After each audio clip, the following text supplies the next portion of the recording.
Sunod-sunod ang pasabog ng kampo ni Catherine Bernardo na mukhang may kinalaman sa hiwalayan nila ng aktor na si Daniel Padilla.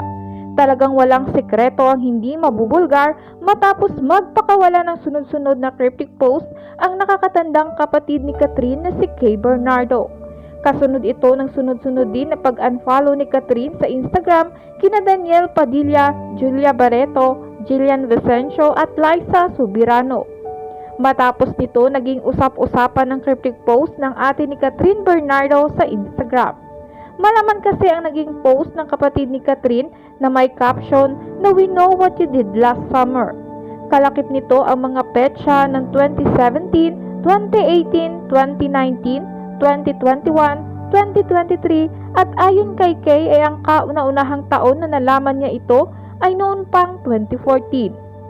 Kanya-kanyang hula naman ang maraming netizens kung ano ang ibig sabihin ng post ng kapatid ni Catherine. Ngunit malakas ang hinala ng netizens na may kinalaman ito sa pagluluko umano ni Daniel Padilla.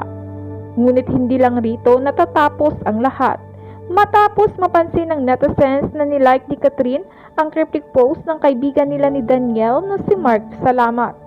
Saad sa post na ang isang pagkakamali na ginawa ng pangalawa o maraming beses ay hindi na isang mistake kundi decision. Tila maihahalin tulad ito sa kasabihan na cheating is a choice, not a mistake.